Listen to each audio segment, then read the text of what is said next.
जय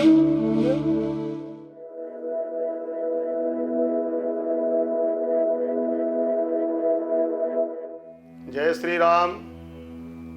आज प्रश्न किया है, मित्र धर्म कैसा होना चाहिए। मित्र धर्म का सर्वश्रेष्ठ जो वर्णन है, मित्रक दुख रज मेरु समाना। मित्र का दुख यदि कण के बराबर भी हो तो मन के समान समझे, और अपने दुख को मन जैसा हो तो छोटा सा कण समझना चाहिए। मित्र धर्म बहुत बड़ा धर्म है, और उस मित्र धर्म की परिभाषा जो हमारे शास्त्रों में दी है, महात्मा सुदामा से दी गई है। सुदामा और श्री कृष्ण की मित्रता जगत व्याप्त है, अपार दोनों का प्रेम है। कहां से प्रारंभ हुआ? एक समय की बात है, एक वृद्ध माता भिक्षा मांगती थी, और जो भी भिक्षान मिलता था अपने ठाकुर को रोज भोग लगाती, और जो मिलता उसको ग्रहण करके भगवान का कीर्तन करते हुए जीवन यापन करती थी। भगवान की तो लीला होती है। एक दिन कुछ नहीं मिला, ठाकुर जी को जल का भोग लगाया, भगवान को जल पिला के सो गई।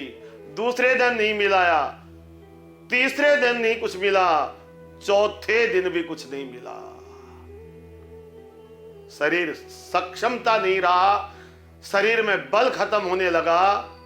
प्रभु की लीला, उस दिन देर से एक पोटली के अंदर चने आ गए, लेकिन वो भगवान को भोग लगा चुकी थी, जल पिला करके पी चुकी थी। आज का मैंने आहार ले लिया है, और अपनी झोंपड़ी के अंदर वो चने की पोटली बांध दी।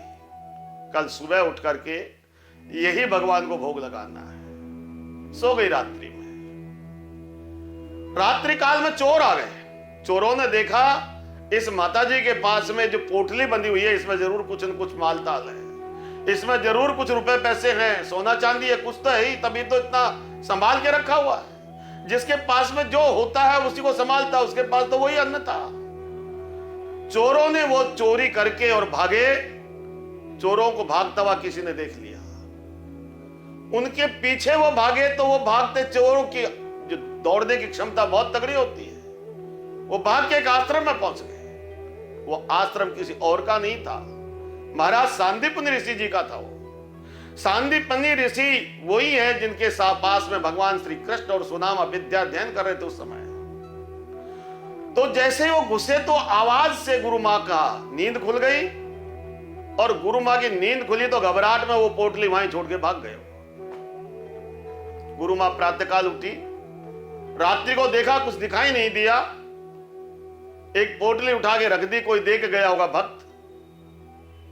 लेकिन जब वो पोटली वहां से आई, और दूसरे दिन उस मां ने देखा कि मेरे घर में से आज भगवान का प्रसाद की चोरी कर दी, एकदम जीवन में क्रोध आया, और ये श्राप दे दिया कि जो भी इस अन्न को खाएगा जीवन भर के लिए दरिद्र हो जाएगा, वो श्रीहीन हो जाएगा, उसको संपत्ति कभी नहीं मिलेगी। वो पोटली भगवान कि गुरु के आश्रम में आई, और गुरु मां ने भगवान कृष्ण और सुदामा जैसे ही लकड़ी बीनने के लिए जब जाने लगे, तो गुरु मां ने वो पोटली सुदामा को दे दी।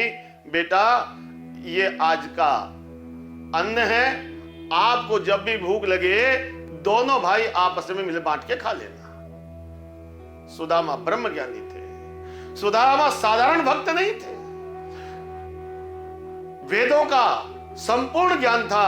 अन्न हाथ में आते ही पहचान गए, वाह, इस अन्न को खाने पर जीवन भर दरिद्रता हो जाएगी। हे कृष्ण, तेने क्या लीला करी। पहुंच गए जंगल में, भगवान से प्रार्थना करी, नारायण, आज इस अन्न से तुम्हें खिला देता हूं तो त्रिलोकी दरिद्र बन जाएगी, क्योंकि तुम्हारे अंदर तो तीनों लोग वास करते हैं। जो हो, जैसा हो, वो 2 मुट्ठी चावल सुदामा पूरे के पूरे खा गए। एक भी दाना श्री कृष्ण को नहीं दिया। और कृष्ण भगवान स्मित हास्य करते हुए, सब कुछ जानते थे वो जगदीश्वर हैं, कुछ बोले नहीं। कहां बोले? और ये निश्चित है, सबको पता है कि सुदामा के जीवन में ऐसी गरीबी आई कि कभी भिक्षा मिलती थी और कभी नहीं मिलती थी। जल पीकर के जीवन यापन करते थे। भगवान से मांगना है ये सोचा ही नहीं था। कभी सुशीला उनकी धर्मपत्नी कहती थी कि नाथ, आपके मित्र तो द्वारकाधीश हैं। अरे द्वारकाधीश मित्र है तो देने के लिए जाऊं, लेने थोड़ी जाऊंगा। अरे बावरी, औरन को धन चाहिए बावरी, ब्राह्मण को धन केवल भिक्षा। ब्राह्मण तो भिक्षा लेकर के संतुष्ट हो जाता है, लेकिन भगवान कृष्ण ने एक दिन गुप्त रूप से आगे सुशीला को समझाया, इनको कुछ भेंट दो तो वो देके लेके जाएंगे, खाली हाथ जाएंगे नहीं। 3 मुट्ठी चावल लेके गए ये। और जब भगवान कृष्ण के पास पहुंचे, बहुत मार्मिक प्रसंग है, मैं सूक्ष्म यही बताऊंगा कि कृष्ण भगवान के पास जब पहुंचे तो कृष्ण भगवान रो पड़े उनको देख करके। कैसी हाल था, देख बिहाल विवाह इनको, करुणा करके करुणा निधि रोए, पानी परात को हाथ छुओ नहीं, नेत्रन के जल सो पग धोए। पानी की परात को स्पर्श नहीं किया, आंखों से अश्रु बरसात करी। किसी ने कहा, प्रभु आप इतने क्यों रोए? मैं इसलिए इतना रो रहा था, मैं सुदामा का ऋण चुका नहीं सकता। इसने जीवन में एक क्षण नहीं सोचा कि मेरे मित्र को दरिद्रता है, मेरी दरिद्रता को ओढ़ लिया। आज मेरा कर्तव्य है कि मैं 3 मुट्ठी खाने जा रहा हूं। ये 3 मुट्ठी 2 खा चुका, तीसरी में मेरा हाथ पकड़ लिया रुक्मिणी ने। क्यों हाथ पकड़ा ठाकुर? रुक्मिणी कहते, प्रभु क्या सोच बैठे आप? 1 मुट्ठी चावल खाने का मतलब सुदामा को 1 लोक का राज्य दे दिया। 2 मुट्ठी खाने का मतलब 2 लोक का राज्य दे दिया। हाथ गयो कमला प्रभु को क्या नाथ, कहा तुमने चितधारी। राज दियो 2 लोकन को, क्या होना भी चाहते हो आप भिखारी। मेरा कृष्ण कहते हैं कि सुदामा, तेने सारी जिंदगी दरिद्रता अपना ली, तेने उफ नहीं बोला। आज लक्ष्मी कहते हैं कि सब कुछ दे दोगे क्या? मैं हार गया सुदामा तेरे से, इसलिए मैं अपने नेत्रों के जल से तेरे अश्रुपात कर रहा हूं, अश्रु जल से तेरे चरण कमलों को धो रहा हूं। हे सुदामा, मैं तेरा ऋण उतार नहीं सकता। मित्र सामान्य नहीं है। मित्र का यदि उदाहरण देखा जाए, श्री कृष्ण और सुदामा की मित्रता है। मित्रता में केवल देने का भाव होता है। प्रेम लेने के लिए नहीं बना, प्रेम देने के लिए बना है। माता पिता पुत्र पुत्री को सब कुछ देना चाहते हैं, लेकिन लेने के नाम पर तो केवल उनको देखना चाहते हैं कि मेरे बच्चे खुश रहे। ऐसे ही मित्र धर्म कहता है कि मेरा मित्र प्रसन्न रहे, भले कुछ भी कीमत चुकानी पड़े, प्राण भी देना पड़े तो कम है।